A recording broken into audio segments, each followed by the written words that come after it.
Tu me dis de ne pas avoir de questions. Tu es venu sans question. Je suis venu sans question. Donc tu n'as pas pu trouver la question. J'ai pas pu trouver de question. Est-ce que tu as cherché la question? J'ai essayé. Et tu n'as pas trouvé la question. Non. Comment appellerais-tu la personne qui n'arrive pas à trouver une question, un problème dans sa propre vie? Comment j'appellerais ça? Insouciant? Insouciant. Est-ce que tu es une personne insouciante? Non. Non. Et comment ça se fait que... On est bien d'accord que si tu n'as pas trouvé une question égale problème, hein, venir chez moi avec un problème, tu n'en as pas. Tu n'as pas de problème. Mais j'estime pas. Comment appellerais-tu les personnes qui n'ont pas de problème dans la vie? Quelqu'un d'associant? D'insouciant? Non, visiblement, parce que tu viens de dire que tu n'es pas insouciant. Donne-moi une autre définition. Imagine la personne qui dit qu'il n'a pas du tout de problème dans la vie. Apaisé. Apaisé? Quelqu'un d'apaisé. Est-ce que tu es apaisé? Oui. Donc apaisé, ne pas avoir des problèmes. Ouais. Est-ce que tu penses que tu n'as pas de problème? Est-ce que tu peux imaginer que tu as des problèmes mais tu ne les vois pas? Ou tu n'es pas conscient de ces problèmes? Peut-être, mais je pense non. J'ai eu plein de problèmes. Tu as plein de problèmes. J'ai eu plein de problèmes. Tu as eu plein de problèmes. J'ai l'impression. Aujourd'hui, tu n'en as pas. Beaucoup moins. Bon, j'en vois pas. Tu n'en vois pas. Non, mais ouais. Nietzsche disait que l'homme, c'est un problème. Rien que par le fait d'être un homme, c'est déjà un problème. Oui. Qu'est-ce que tu en penses de cette expression? Je suis d'accord. Tu es d'accord que l'homme, c'est un problème? Je suis d'accord. Et comment tu peux explique-moi cette expression. Comment tu l'expliques? Cette capacité d'être en guerre face à lui-même et face aux autres. L'homme est un problème. Donc l'homme, il est un problème. Ouais. Et du coup, l'homme qui est en lui-même, c'est un problème. Et tu dis que tu es d'accord avec ce concept de Nietzsche, mais tu dis que toi, tu n'as pas de problème. Est-ce que tu es humain? Je me pose la question. Je me pose la question. C'est que je me pose la question. Je me pose la question. Donc, tu vois ici l'incohérence? Je vois. Mais je vois parfaitement. Cette incohérence, est-ce que ça t'arrive souvent? Non, mais c'est un travail sur moi, sur résoudre mes problèmes quand j'en ai. Instantanément. On parle de l'incohérence. Alors l'incohérence, oui, c'est incohérent. Parce que vu que je dis l'homme est un problème, et je suis en train de te dire, j'ai pas de problème. Suis-je un homme? Oui, mais après je t'ai posé la question, est-ce que ça t'arrive souvent, les incohérences? Non. Non. Non. Est-ce que les personnes que tu fréquentes, ce que tu reçois, les avis ou les remarques que tu peux recevoir de ton entourage ou des personnes que tu as déjà côtoyées, est-ce qu'à un moment donné, quelqu'un t'a déjà dit que tu es incohérent? Non. Cela ne t'est jamais arrivé? Non. D'accord, très bien. Mais tu vois que là, tu as fait preuve de l'incohérence. Oui. Tu as 50 ans et que tu viens de faire une preuve d'incohérence. Et que tu dis que ça t'est jamais arrivé. Tu n'es pas incohérent. C'est la première fois, c'est la petite première pour tes 50 ans, tu crois, aujourd'hui dans mon cabinet? Je pense pas que c'est la première. Non. C'est certain que c'est pas la première. Mais on me dis pas de moi que je suis incohérent. Et toi-même, tu t'es jamais dit de toi que tu étais incohérent non plus. Ça a pu m'arriver. Mhm, Ça a pu m'arriver. d'accord. Donc il y avait d'autres situations, Ouais. d'autres fois où Ça a pu où m'arriver. tu Ouais. as vu que tu étais incohérent. Mm. À ton avis, la personne qui est de temps en temps incohérent, à quoi ça peut être lié son incohérence? Au besoin de plaire, peut-être. Et quel est le lien entre l'incohérence et le besoin de plaire? Essaye de faire un lien. Bah, pas dire ce qu'on pense, Mhm. parce que la personne va peut-être pas le réceptionner de la bonne manière. Mais est-ce que c'est la raison pour dire quelque chose d'incohérent? On peut... Non, est-ce que, non, ce n'est voilà. pas la raison. Parce qu'on peut dire quelque Mais chose ça fait... qu'on ne pense pas, mais qui peut être cohérent. On est d'accord. On est d'accord. Alors, quel est le lien? Il n'y a pas de mauvaise réponse, Patrice. Tu peux être Justement, complètement détendu. Justement, je cherche. Mhm, Je cherche pour bien répondre. mhm. Bah, le lien, tu me dis d'être incohérent ou d'être... Quel est le lien d'être incohérent par rapport à une autre personne, c'est ça? Non, non, non. C'était le lien. Tout à l'heure, on a parlé de l'incohérence et de Oui. vouloir plaire à l'autre Oui. personne. Tu te rappelles? Tu Oui, dis, oui, la oui, personne, oui. Des fois peut être des incohérent, fois, est incohérent parce qu'il veut parce qu'il veut plaire. plaire. Il va pas dire forcément ce qu'il a, lui, en train de penser pour plaire à l'autre personne. Donc il va être incohérent. Et là, mais tout à l'heure, on a dit qu'il n'est pas forcément, il n'y a pas de lien entre dire ce qu'il ne pense pas pour plaire à l'autre personne et dire une incohérence. Il n'y a pas de lien. Tu viens de dire toi-même. Il peut dire ce qu'il ne pense pas juste pour plaire à l'autre personne, mais il peut dire une chose cohérente. Il peut dire une chose cohérente. Mais qui peut être pas ce qu'il pense. Pas ce qu'il pense, voilà. Oui. Donc là, on a été d'accord. On est d'accord. Alors, quel est le lien? Comment tu vois le lien, quand même, parce que tu le vois, ou tu le vois plus, dis-moi, entre être incohérent et vouloir plaire? Alors, je vois plus le lien. Ok, Mais, ok. Donc, tu vois, par rapport à ta question, je pense que je vois plus le lien. Est-ce que tu as une autre hypothèse? Pourquoi la personne, comment ça se fait que la personne, devient, il est de temps en temps, il peut être incohérente? Alors, il peut être incohérent aussi parce que des fois, il n'a pas toutes les données. Donc, il va penser quelque chose, mais n'ayant pas toutes les informations, peut-être qu'il est incohérent dans la donnée qu'il va vouloir avoir. Mais donne-moi la définition du mot incohérence. Incohérent, c'est quelqu'un qui n'est pas en capacité de dire des choses correctes. Et ça veut dire quoi les choses correctes? La vérité, non? C'est dire la vérité. Attends, donc les choses correctes pour toi c'est la vérité. Tu fais les points d'égalité. L'incohérence, oui, j'irai vers la vérité. Donc, quelque chose d'incohérent, pour moi, c'est quelque chose qui est faux. Attends, là tu sautes. Regarde, là tu sautes. Ouais. Ça, c'est que. Est-ce que ce que tu es en train de faire, et à plusieurs reprises, en quelques minutes, est-ce que tu es conscient de cela? Que tu. Mais je cherche en fait. Mais tu sautes d'un sujet, parce que regarde, on aborde par exemple les deux mots et leur lien. Mais tu vas sauter. Et tu vas oublier un des deux mots et tu vas passer à quelque chose au troisième, sans que je te demande. Tu vas sauter et tu vas pas rester là où je veux te garder. Et tu vois ça? Est-ce que tu remarques? Tu remarques? Tu me le fais remarquer. Mais j'avais pas remarqué. Plusieurs fois. Donc là, je viens de te rendre conscient de ce que tu es en train de faire, comment tu sautes, comment tu passes d'un mot à l'autre, tandis que on n'a même pas terminé avec incohérence. Voilà, c'est ça l'incohérence. Et pour revenir au sujet, parce qu'on va faire quand même progressivement et on va rester sur les sujets, pour faire preuve de cohérence, si c'est possible. C'est ça. On va essayer de faire un effort. Et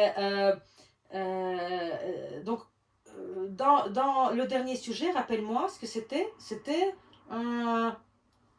la définition du mot incohérence que tu m'as donnée. Et d'abord, tu as donné la définition qui est dire des choses correctes. Ouais. Ça, c'était par rapport à... Et- ne pas, en fait, en cohérence, ne pas dire Ouais, des choses choses correctes. correctes. Et après, je te Tu m'as posé la demandais question, qu'est-ce quelque chose qu'est-ce que c'est les choses Choses correctes, et tu m'as dit Les c'est choses les vraies. choses vraies. Ouais. Donc, regarde ce que tu viens de faire. Tu viens de mettre le point d'égalité entre les choses correctes et les choses vraies. Est-ce que dans la vie, ce qui est correct est forcément vrai? Non. Et ce qui est vrai est forcément correct? Non, malheureusement. Donc, Non. tu vois comment... tu vas trop vite, donc tu es allé trop vite. Et tu vois bien qu'il y a une incohérence dans la comparaison. On est d'accord. On va essayer de remédier à ça maintenant. Donc, prenons la première définition. L'incohérence, c'est de dire des choses, de ne pas dire des choses correctes. C'est ça? Pour moi, oui. Voilà. Qu'est-ce que c'est des choses... Donne-moi la définition des choses correctes. C'est comment dire des choses correctes pour toi? Du factuel. Essayer d'être factuel, être en cohérence pour moi, c'est essayer d'être factuel. Donc être incohérent, c'est le contraire de... Et c'est quoi le contraire de factuel? Eh ben, infactuel, quoi. Infactuel. Ouais. Et si je te donne maintenant l'exemple, devant toi, il y a un animal qui est un chien. Et je te demande, Patrice, qu'est-ce que c'est? C'est quoi comme animal? Tu m'as dit, ce n'est pas un renard. Est-ce que tu as répondu à ma question? Non. Et pourquoi? Quand tu vois un chien et tu me donnes la définition du chien en disant ce n'est pas un renard, ce n'est pas un éléphant. J'ai donné une autre information en fait. Mais je t'ai pas donné la bonne information. Et la bonne information c'est? C'est un chien. Et le chien c'est? Je t'aide un peu, c'est de la philosophie. C'est l'essence. Ouais. Donc c'est ce qui est vraiment l'essence. L'essence. Et si tu dis factuel, non factuel, quand tu rajoutes le non au mot que, par exemple, correct, incorrect, factuel, non factuel, bien, pas bien. Pas bien.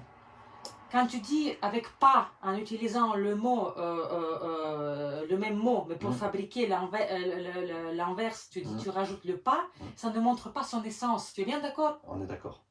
Ça reste quelque chose qui n'est pas factuel, mais on ne sait toujours pas ce que c'est. Ouais. Tu es d'accord? Je suis d'accord. Essaie de trouver alors la définition d'incohérence, c'est ça? On revient sur le mot de base? Là, je ne sais pas combien de temps on est déjà en train d'enregistrer, parce qu'il me faut 15 minutes. Mais écoute, c'est intéressant le fait, oui, que ta définition de l'incohérence, on peut reprendre, on va essayer de conclure là-dessus. On a l'incohérence, c'est de dire quelque chose qui est incorrect. Donc, de ne pas dire quelque chose de correct, on a dit. Exactement. Et pour toi, les choses correctes, ce sont des choses factuelles. Et les choses incorrectes, c'est les choses qui ne sont pas... Pas factuelles, quoi. C'est pas réel. C'est de l'imaginaire, on va dire. Mais il y a quand même... Ne vois-tu pas... maintenant, cette définition d'origine que tu m'as donnée, que incohérence, c'est ne pas dire quelque chose de correct. Et là-dedans, il y a du factuel et du non factuel.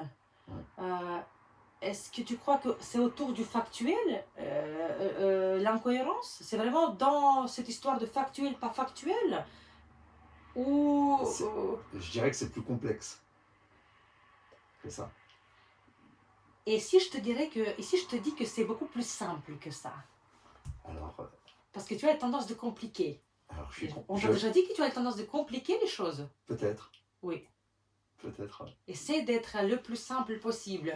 Essaie de m'expliquer ce que c'est l'incohérence comme si tu expliquais à un enfant ce que c'est l'incohérence, un petit enfant. Alors, l'incohérence, ce que tu es en train de me dire, de m'expliquer, ne me paraît pas possible parce qu'il y a des choses qui ne vont pas avec les autres.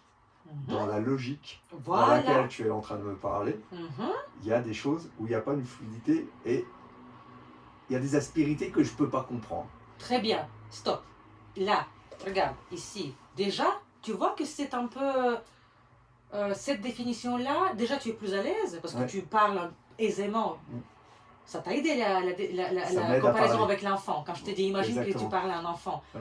Tu vois comment tu as adapté ton discours, tu l'as simplifié. Oui. Tu as utilisé le mot, bon, logique, pas tous les enfants qui comprennent, mais on va dire que l'enfant de 10-11 ans à l'école, il sait ce que c'est la logique. En tout cas, ils sentent de quoi il s'agit. Donc, logique, fluide, compréhensible. Ça, c'est les mots-clés. C'est ça.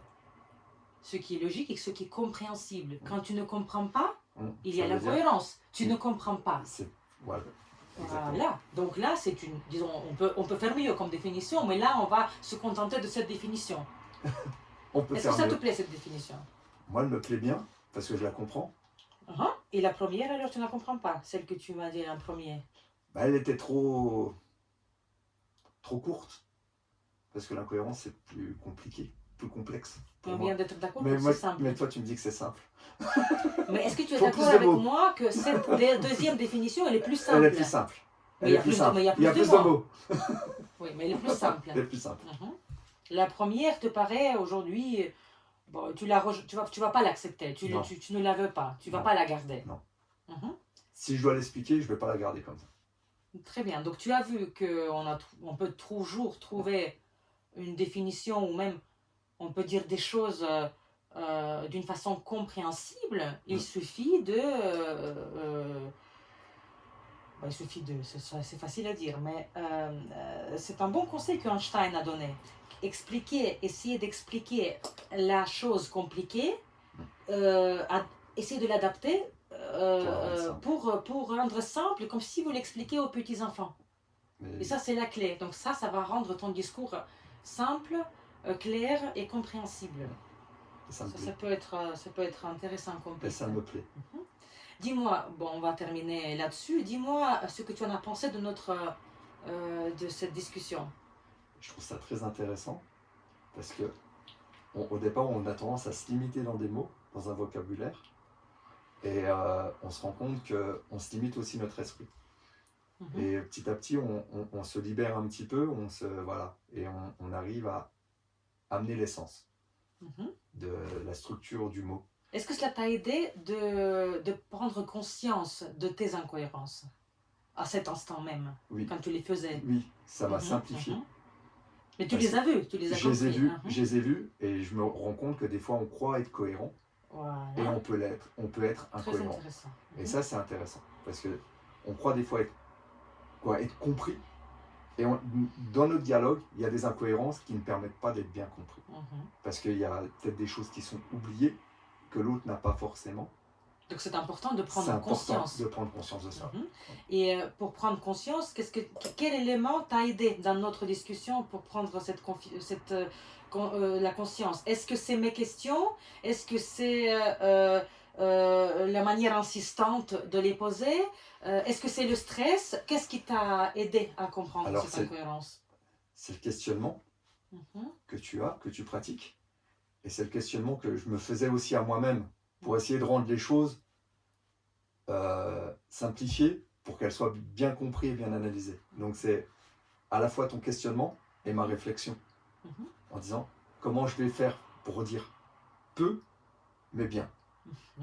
Est-ce que le fait que je te freinais un peu dans ton élan de faire vite et courir et sauter, est-ce que ça t'a aidé aussi que je te retienne un petit peu sur les points où j'ai décidé de rester? Oui. Ça t'a... Oui, parce que ça permet de rester, comme tu l'as dit dans le mot, l'essence de ce qu'on recherchait au départ. Parce que si... Est-ce que c'est la question de l'essence ou c'est la question de sujet? Parce que... oui, le sujet. Rester sur le sujet sur lequel on parlait. Parce que je peux avoir ce défaut de sauter, moi, un peu rapidement. Donc moi, je t'empêchais de le faire. Ça m'empêchait. Ça t'a bien aidé de bien structurer ta pensée. Voilà, mon cerveau a tendance à capter tout ce qui est captable. Donc là, le lieu s'y prête à... Je suis moins parti dans tous les sens. Tu vois bien les bienfaits de cette pratique philosophique? Bien sûr. Voilà. Mais- C'est bien fait pour la réflexion, mais pour structurer la Mais j'y croyais. Mhm. Et je suis content de l'avoir pratiqué. On a fait peu, mais si tu veux la Mais prochaine non, fois, mais je on suis fera content de plus l'avoir temps. pratiqué. Excellent. Et d'avoir ce moment seul à seul. Et avec soi-même. Oui. Parce qu'on était 3. Oui. Merci Patrice. Sur cette note, on va dire positive, on va terminer.